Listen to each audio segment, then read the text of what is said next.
xalay xafladaas la joognay telefoonkeeda iyo jaajarkeedana iga tagtay qof meelay aadii meel kaleetana markala aqaali dhibaato badan ay mid ka mid ah dhacdooyinkii ugu xanuunka badnaa ee abad la soo cusub walaalayaal waxaa idinka codsanaa qof alla qofkii aad inuu soo xiriiriyo wallaahi war miskiin waa ma aqaani waxa loo haysto meelay aadii meel kaleetana markala aqaali dhibaato badan ay السلام عليكم ورحمة الله تعالى وبركاته. أصحابتي واني سلامة من البادنة كجوكتان سو دوادا مسوال هرتا هدي مقنتها إلهي سو أروري ولا شينا قعنت عدو إلهي كسو بحيو لكن أنا إني مقنتها إلى ما أهان because قبدا حالي شانس حويني ما لواي إن وحال روي ساكيس وحنا مدي وغهري سو بافنتها إنا كسو كعنو لكن لما بافنين ساكيدان ilaa xalayto ilaa cawada 2 saac ayaan maqlahaynaa miswaala xalay la waayay oo aragti xalay ugu dambeysay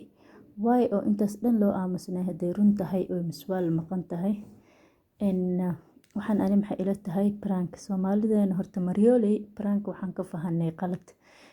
wax walba prank ka dhiganayna prank inay tahay u maleynaa ani sababtay tahay haddii ay run tahay gabadhan hore laga baafin lahay saakiis waxnimo la baafin lahay laakiin lama sugteen ilaa caawa laga gaarayo tan kale haddii maqan tahay san hore u sheegay ilaahay soo sahlo laakiin haddii ay joogto ay waxaan prank tahay please walaahi ma fiicno ma aragtay inaa wax xun la saadsado waxaan hadda haddaad saadsatid laga yaabo run inay kugu dhacaan birito so balaayo lama saadsado umadana beenta ka daaya haddii prank tahay laakiin haddii prank ahayn ilaahay ha soo aruuriyo laakiin sheekadan prank ay u eg tahay because qof xalay la waayay sida ilaa amankan loo aamusnaan karaa inteesa ku maqnaan kartaa gabadha maxayse telefoonkeeda iskaaga dhiibtay inta ay ma aragtahay ay bixin tan kale aniga la yaabanahay waxay tahay Instagram-keeda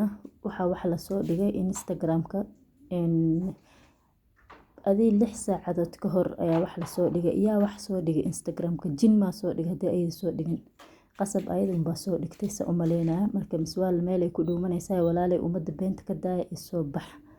haddii ay maqan tahana ilaahay ha soo aruuriyo insha Allah.